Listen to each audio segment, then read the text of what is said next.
Coolangatta stands at the doorway to Queensland and has welcomed visitors to the Sunshine State since the beginning of the last century. In fact, it was a popular holiday destination when Surfers Paradise was just a sandspit covered with bracken and banksias. Today it marks the southern end of the Gold Coast city and still shows the way for holiday makers to relax and have fun in the sun.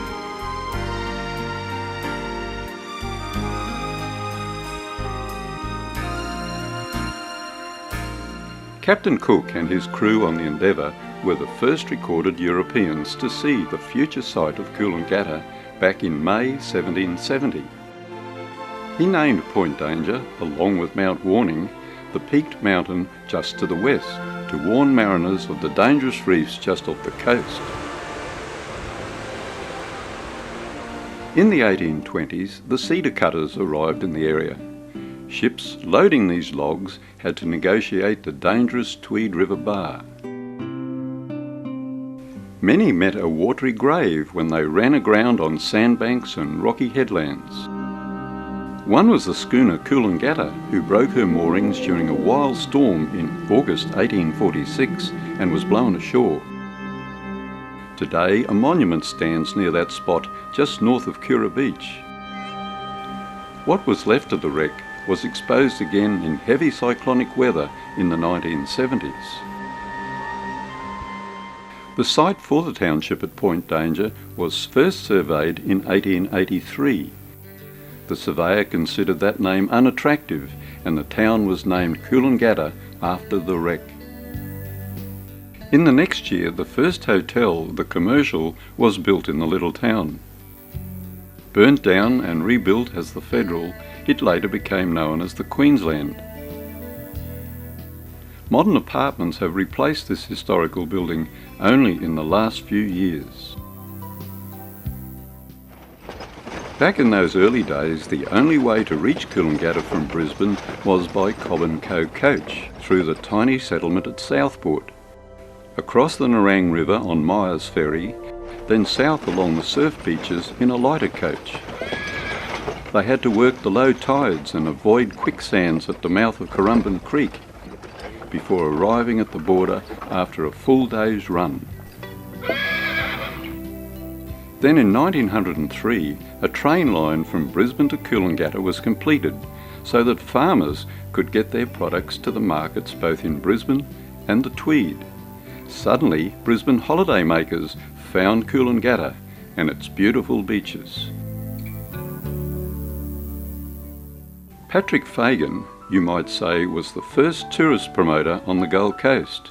In 1904, he built the first guest house in Coolangatta, on the side of a hill at the southern end of the beach, then known as Danger Bay. He named it Greenmount, from which the beach then took its name. He and his wife ran the guest house well, and to impress their guests, picked them up at the station in Pat's automobile, the very first motorcar in Coolangatta. At holiday times, Coolangatta became a tent city, campers flocking there by train, the only practical way to get there. In those days, the surf was considered too dangerous. Only a few hardy men occasionally braved the waves. Young ladies used the beach to parade the latest in fashions. In 1910, the Shire Council passed a bylaw allowing mixed bathing, but only in neck-to-knee costumes. The guest houses provided bathing boxes on Greenmount Beach, but these were considered unsightly and were eventually banned. Inevitably, some swimmers got into difficulties, which led to the formation of the first lifesaving club to be formed in Queensland. This footbridge allowed people to cross the double fences at the New South Wales border, but during the flu epidemic of 1919, any contact across the border was banned, causing utter chaos. The bank teller even had to use a string to slide a money tin across the bridge to the customer on the other side. This type of behaviour went on for almost 6 months, until the epidemic waned. About this time, the motorcar became the new means of transport, but with 3 ferries to cross and the old Jubilee Bridge to negotiate, it was still a challenge to reach Coolangatta. With more comfortable accommodation being built, families began to take a motoring holiday, or even a day trip to the beach. Coolangatta slowly began to come alive. But it was the Second World War that really put the whole Gold Coast area on the map. The huge influx of American servicemen on R&R leave overwhelmed Coolangatta. Hotels and guest houses were taken over by the Americans solely for their use. You could say that they were our first overseas visitors, telling us our beaches were among the best in the world. Today, strolling along the Walk of Remembrance on Point Danger, you can see on the fence 41 brass plaques. Each one tells of a ship that was sunk by enemy fire around Australia's coastline during the Second World War. A chilling reminder just how close the enemy was and how little was told at the time.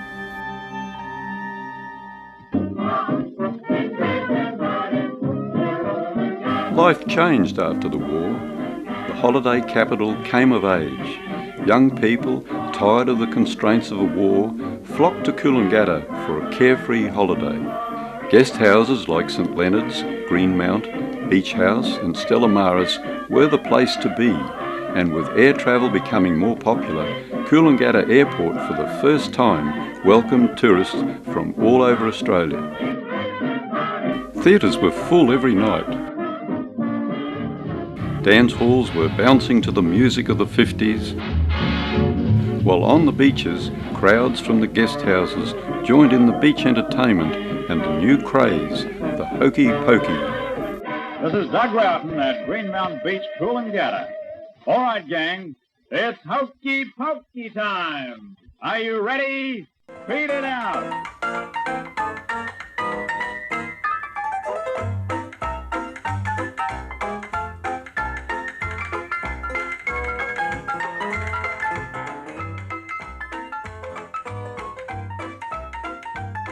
During the 1960s, boulder walls were constructed seaward of the natural mouth of the Tweed River, almost stopping the northerly drift of sand along the Gold Coast beaches. Within a few short years, the popular beaches of Rainbow Bay, Greenmount and Kura were so starved of sand that they almost disappeared.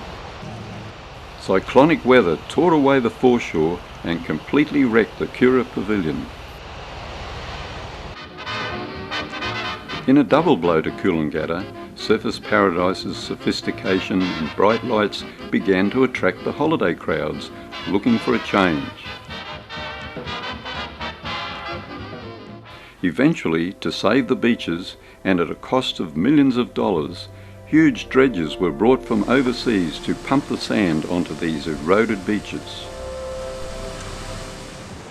It is only in the last few years that a permanent sand bypass system has been commissioned at the Tweed River mouth, and once again the beaches have returned wider than in living memory. Coolangatta's beach formation produces some of the best ways for surfboard riding on the coast. World-renowned surfers ride the swells from off the rocky headlands at Snapper Rocks north to Kura Point. Coolangatta today shows a whole new image. Modern resorts and multi-storey apartments now replace the old guest houses. The popular milk bars of the 50s have given way to coffee shops, while relaxed casual dining offers stunning views of the sea. The original McDonald's Hotel was rebuilt and became the Hotel Grand. Once a showpiece on Marine Parade, it has now given way to the luxurious Calypso Resort. The famous catch cry of Bill Stafford's once well-known clothing shop is now only a memory. Coined after the original Coolangatta Hotel burnt down and 2 patrons were left without a stitch of clothing, the rebuilt Coolangatta Hotel has now gone too, a modern building replacing it. Gone too are the huge halls of mullet that attracted the crowds onto Greenmount Beach. Now it's the weekend markets along Marine Parade that bring the crowds looking for a bargain.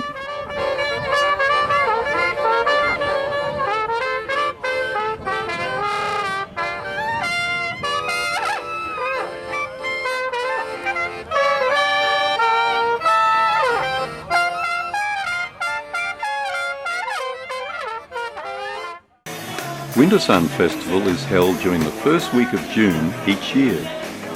Under the blue skies of a Queensland winter, it celebrates those heady days of the 50s and 60s.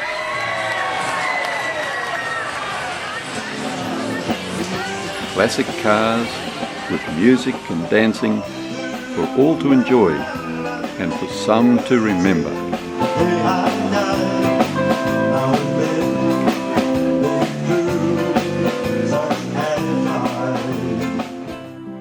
While Coolangatta has had an interesting past, its popularity will never wane, with its natural beauty and relaxed lifestyle that is impossible to resist. Coolangatta for me and you, Coolangatta for me.